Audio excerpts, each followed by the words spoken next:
नमस्कार दोस्तों, आप सब कैसे हैं। आशा है कि आप सब मस्त होंगे ईश्वर की कृपा से। और माँ सरस्वती की कृपा बने रहे आप लोग के ऊपर और आप लोग का एग्जाम अच्छा जाए। और आज आप लोग के सामने प्रीवियस क्वेश्चंस लेकर आया हूँ। एसएससी जितने भी अपने एग्जाम में पूछ रखे हैं उन सब प्रीवियस क्वेश्चंस को आज हम लोग रिवीजन करेंगे। और यह एग्जाम के पर्सपेक्टिव से बहुत ही जो कह सकते हैं बेहतरीन होने वाला है। शायद यदि आप लोग ये प्रीवियस क्वेश्चंस लगा के जाते हैं, हो सकता है इसमें से 2-4 क्वेश्चन आ जाए आपके एग्जाम में। और यदि इसमें से 2 ही क्वेश्चन आ गया तो आपका 2 नंबर तो इंक्रीज हो ही जाएगा दोस्तों।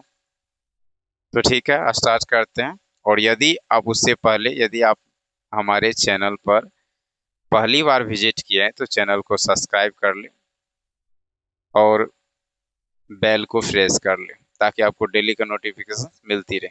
जय हिंद। चलिए स्टार्ट करते हैं।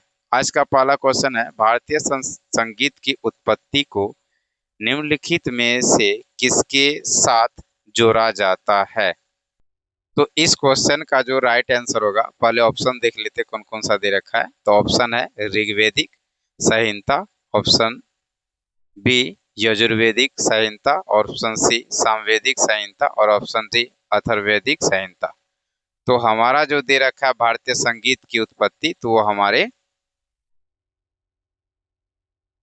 सामवेदिक संहिता से दे रखा है। चलिए इसी प्रकार से दूसरा प्रश्न भी देख लेते हैं।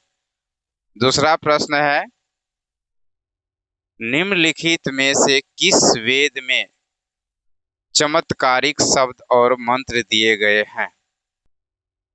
तो ऑप्शन देख लेते हैं कौन कौन सा ऑप्शन है। ऑप्शन ए है ऋग्वेद, ऑप्शन बी सामवेद और ऑप्शन सी यजुर्वेद और ऑप्शन डी अथर्ववेद है। तो क्वेश्चन कह रहा है वेद में चमत्कारिक शब्द। तो चमत्कारिक शब्द का जो मंत्र का जो दिया गया है वो अंकित है हमारे अथर्ववेद में। तो हमारा राइट आंसर क्या हो जाएगा, अथर्ववेद। क्लियर है। चलिए इसी प्रकार से तीसरा प्रश्न भी देख लेते हैं। आज लगभग वही 10 प्रश्न करवा ही पाऊंगा। और यदि आप लोग का कमेंट्स और आप लोग का क्वेरीज रहा तो आगे भी इस वीडियो बनाता रहूंगा। तीसरा क्वेश्चन है, वैदिक काल में 8 प्रकार के विवाह होते थे, उनमें से कौन सा एक प्रेम विवाह हुआ करता था। जैसा कि हम सब जानते हैं कि पहले के वैदिक काल में बहुत सारे विवाह किए जाते जिसमें आंतरिक विवाह होते थे, बहिर्विवाह होते थे, कुछ इसी प्रकार के विवाह होते थे। तो देख लेते हैं कौन कौन सा ऑप्शन दे रखा है। तो ऑप्शन हमारा है ब्रह्म विवाह, गंधर्व विवाह, देव विवाह और आकर्षक विवाह। तो इसका जो राइट आंसर होगा, वो होगा हमारा देव विवाह। ठीक है। इसी प्रकार से और भी क्वेश्चंस हैं, आगे हम लोग करेंगे। चौथा प्रश्न है, निम्नलिखित में से किस वेद में यज्ञ संबंधी विधि और नियम है। और देख सकते हैं ये भी एसएससी के स्टेनोग्राफर और CHSL 2012 में पूछ चुके हैं। ठीक है, देख लेते हैं इसका ऑप्शन कौन कौन सा दे रखा है।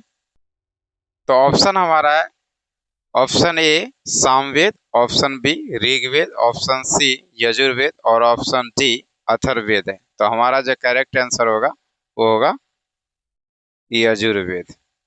ठीक है दोस्तों, चलिए इसी प्रकार से आगे पांचवा प्रश्न भी देख लेते हैं।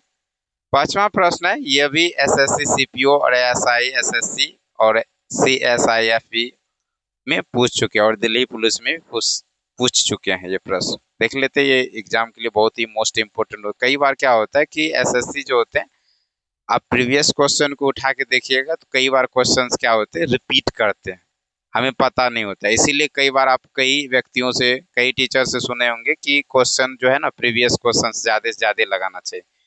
कई ऐसे टॉपर्स के सुने होंगे कि वो प्रीवियस क्वेश्चन ही लगा के आगे बढ़ता है ज्यादातर। क्योंकि जितना आप मॉक टेस्ट लगाइएगा, जितना आप प्रीवियस क्वेश्चंस बनाइएगा, उतना आपका जो तैयारी होगी वो बहुत ही बेहतरीन होगी और आपका अप्रोच जो है CGL के एग्जाम तक भी होगी। क्योंकि सही अप्रोच और सही प्रैक्टिस तो बहुत ही महत्वपूर्ण है किसी भी एग्जाम को क्रैक करने के लिए। चलिए पांचवा प्रश्न देख लेते हैं। उपनिषद शब्द का शाब्दिक अर्थ क्या होता है? तो हमारा ऑप्शन है ज्ञान, ऑप्शन ए ज्ञान है, ऑप्शन बी बुद्धि, और ऑप्शन सी समीप, और ऑप्शन डी स्वर पाठ। तो हमारा जो ऑप्शन होगा वो हो जाएगा सी, यानी 3 नंबर होगा समीप बैठना। ठीक है, उपनिषद का जो शाब्दिक अर्थ होता है वो होता है समीप बैठना।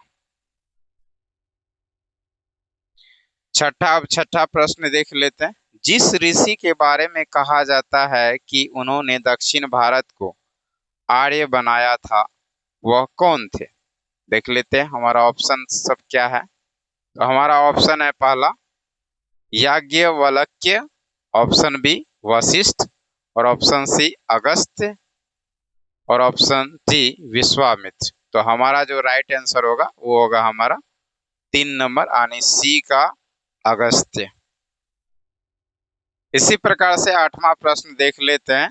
आठवां प्रश्न है आर्य जनजातियों की सबसे प्रारंभिक बस्तियां डैश में थी, यानी कहाँ थी, किस दिशा, कहाँ, किस कौन सी जगह। ठीक है, तो हमारा ऑप्शन जो है वो ऑप्शन कुछ इस प्रकार का है। तो हमारा ऑप्शन है option A Uttar Pradesh, option B Bengal, और ऑप्शन सी सप्त सैंधव, ऑप्शन डी दिल्ली। और देख सकते हैं इस एसएससी सीजीएल TR1 2014 में पूछ चुका है ये प्रश्न। हो सकता है इतनी लंबी समय के बाद हो सकता है कि ये प्रश्न फिर से रिपीट कर दे, और यदि आपका ये प्रैक्टिस अगर ये क्वेश्चंस किया हुआ रहेगा तो आप आराम से 1 नंबर एक्स्ट्रा ला सकते हैं। तो इसका जो आंसर होगा वो होगा हमारा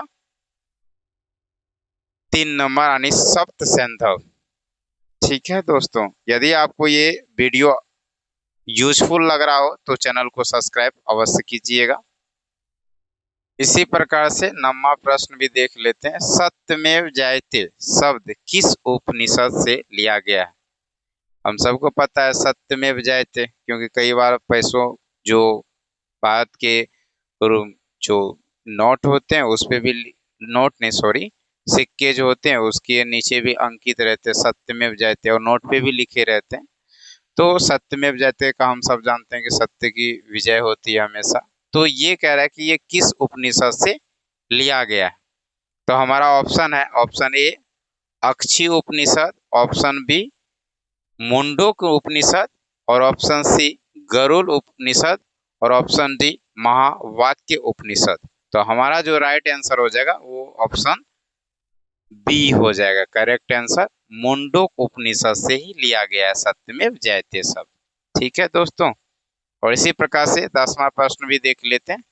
यह और ये क्लास की लास्ट प्रश्न होंगे, और 10 प्रश्न आपके एग्जाम के लिए बहुत ही मोस्ट इम्पोर्टेंट है। यदि हो सकता है इसी में से 1-2 प्रश्न आपके एग्जाम में देखने को मिल जाए आपको। चलिए स्टार्ट करते हैं। तो 10वां प्रश्न है हमारा ऋग्वेद का कौन सा मंडल पूरी तरह से सोम को समर्पित है?